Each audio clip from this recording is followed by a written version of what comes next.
Oi, gente. Pois é, o novo presidente da Fundação Palmares é uma pessoa que nega o racismo. Um militante de direita, de extrema direita, eu diria, que nega o racismo, nega a necessidade do Dia da Consciência Negra, mesmo o Brasil tendo tido tanto tempo de escravidão e continua tendo preconceito, é óbvio. O racismo é uma coisa que faz parte da nossa sociedade ainda nos dias de hoje.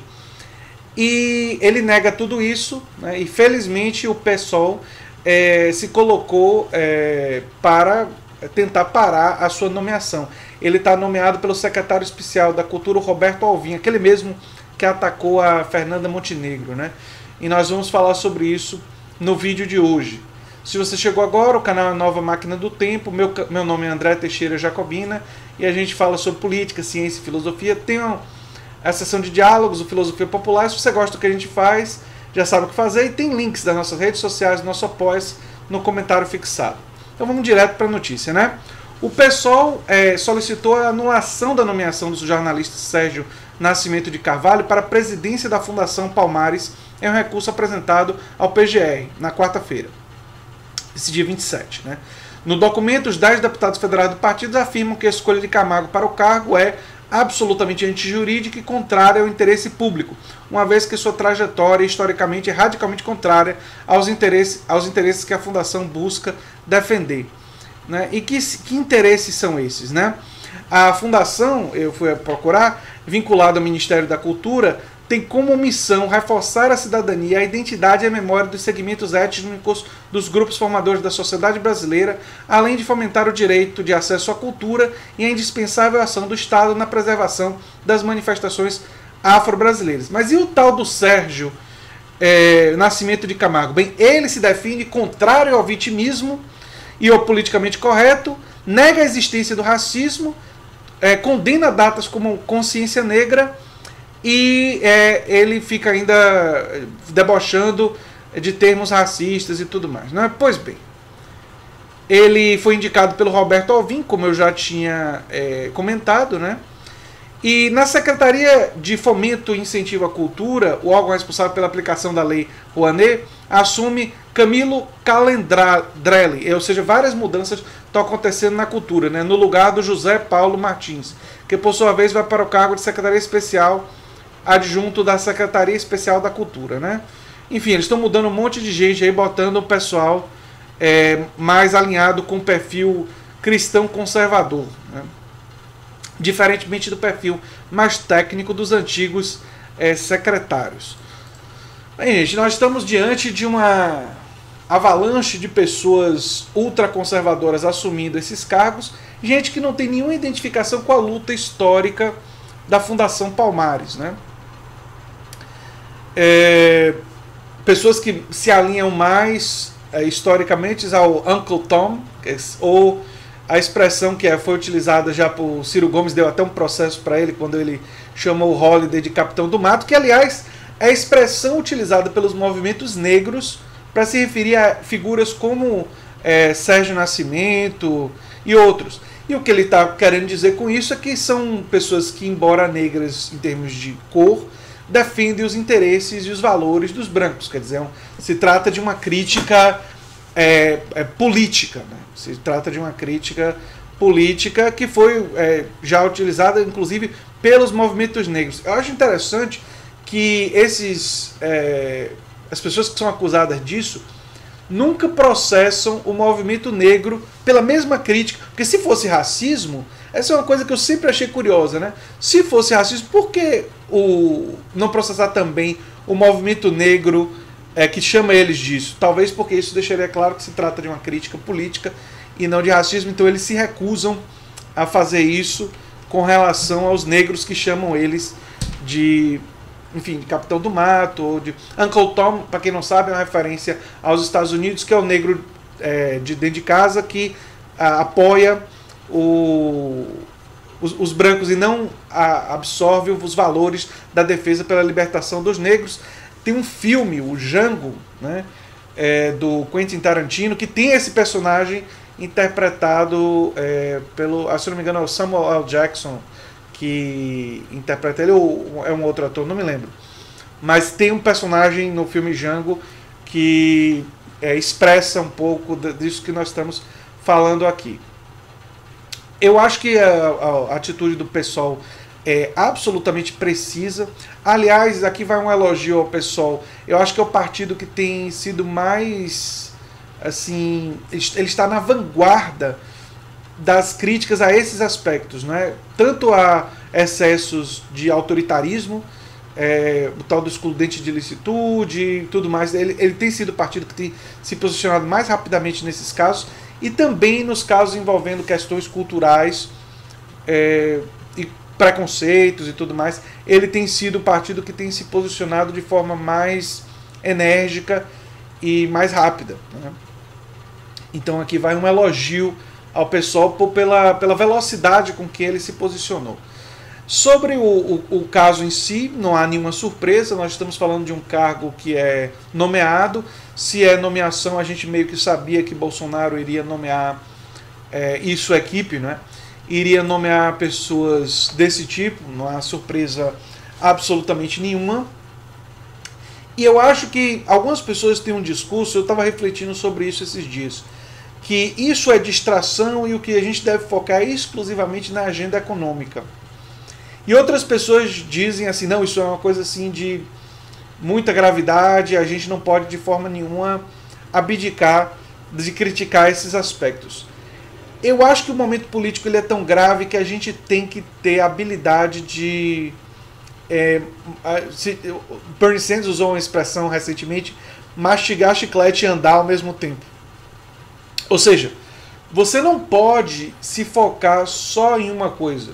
É óbvio que, pelo menos para uma pessoa como eu, o desmonte do Estado brasileiro, o desmonte das políticas sociais, o desmonte do SUS é maior do que a presidência da Fundação Palmares. Quer dizer, se você fosse escalar numa escala de prioridade, é óbvio que essa questão ela é mais grave, e por isso que muitos dos meus vídeos tratam justamente disso. Eu fiz recentemente vídeos sobre o fato de Guedes e Bolsonaro estar atacando a cesta básica e tudo mais, como um projeto que ainda não foi efetivado, mas é uma ideia que eles estão flutuando lá, né? Mas eu acho que a gente não pode deixar de falar dessas coisas. Porque isso, primeiro que é grave, uma pessoa com esse perfil na Fundação Palmares. Segundo, porque tem uma dimensão simbólica. Nós precisamos ter clareza em relação aos movimentos sociais que são os nossos aliados históricos. Nós precisamos ter clareza sobre a existência do racismo ainda nos dias de hoje. Inclusive, que foi um passo importante transformar racismo em crime, claro que foi. Mas isso elimina racismo institucional? Não. Em um dos meus trabalhos sobre a Fundação Rockefeller, um trabalho que eu fiz ainda no PIBIC, eu analiso como o racismo ele se expressava na sociedade brasileira muitas vezes em conjunto com uma questão de classe. E o exemplo que eu dei foi a pesquisa ou não pesquisa para tuberculose e a pesquisa ou não pesquisa para a febre amarela. Muitas vezes a gente olha para epidemias e doenças e pensa que não tem uma questão de classe, mas é óbvio que tem. Enquanto a febre amarela estava atingindo todas as classes, e por isso foi investigada, e por isso teve apoio da Fundação Rockefeller, buscou-se vacina, enfim, todo o interesse na febre amarela, porque o mosquito picava todo mundo de todas as classes, e pessoas da elite tiveram febre amarela, várias delas. A tuberculose, no mesmo período, e por isso que é importante, estava matando predominantemente negros e pobres. Não só pobres que eram negros, mas como a maioria dos pobres eram negros, predominantemente estava acometendo os afrodescendentes e aqueles que eram pobres e não eram afrodescendentes. Então essa categoria era a categoria mais atingida pela tuberculose. E enquanto a Fundação de Cardiologia de São Paulo, por exemplo, dizia ser contra o preconceito, não pesquisava nada sobre tuberculose, como combater a doença, enfim, e o Estado brasileiro não estava priorizando ações de saúde pública para tentar reduzir os focos da tuberculose, a disseminação da epidemia e combater a doença e melhorar a vida daquelas pessoas que estavam acometidas com a doença. Então, esse é um caso claro que mostra não só que o racismo existia, e nós podemos achar exemplos ainda hoje, né, de políticas públicas que não priorizam os pobres e por isso tem um elemento racial envolvido, mas que isso envolve políticas públicas, envolve vidas humanas, tem um impacto real na vida das pessoas. Então a gente não pode compactuar com esse discurso, nós temos que ser críticos, nós não podemos nos silenciar, embora existam outras coisas mais importantes do ponto de vista prático em relação à fundação, o presidente da Fundação Palmares e, por exemplo, o desmonte do SUS, mas do ponto de vista simbólico e do ponto de vista político, da luta política, nós não podemos abrir mão de uma política pública que leve em conta a questão de classe, que leve em conta a questão racial, que leve em conta o preconceito existente na nossa sociedade. Isso tem que fazer parte das nossas reflexões. Mesmo que para uma pessoa como eu olhe para a sociedade de hoje e diga que, para mim, a questão de classe ela se sobrepõe à questão racial, mas a questão de racial ainda existe. Ainda existe racismo. Eu dei exemplos até no meu vídeo anterior, que eu mesmo, tendo um casal interracial, vi e vivi experiências. Inclusive, teve um outro relato que eu não trouxe, mais explicitamente racista do que todos os outros daquele meu outro vídeo, e vou contar para vocês agora, aproveitar o tema do racismo. No meu primeiro encontro com minha primeira namorada séria, quando eu tinha 19 anos de idade, 20 anos de idade, foi o primeiro namoro assim mais sério que eu tive. Eu marquei um encontro no shopping Iguatemi e estava pensando em ver um filme com Cuba Gooding Jr. sobre o primeiro homem negro que virou um mergulhador. Não é? Vocês podem até descobrir a data do meu primeiro encontro pelo lançamento de quando é que esse filme estava no cinema. Não é? Esqueci agora o título do filme, mas vocês sabem, o ator Cuba Gooding Jr., né, é com Robert De Niro também, e a história, né, ele foi o primeiro negro a ser um mergulhador dessa força-tarefa especial. E quando eu estava vendo os cartazes e decidindo qual filme eu ia ver, eu estava sozinho, ela ainda não tinha chegado, a gente tinha combinado se encontrar lá, um cara que não é tão branco assim, bem brasileiro, mas que provavelmente se acha branco, disse assim, você está pensando em ver esse filme? Eu vi.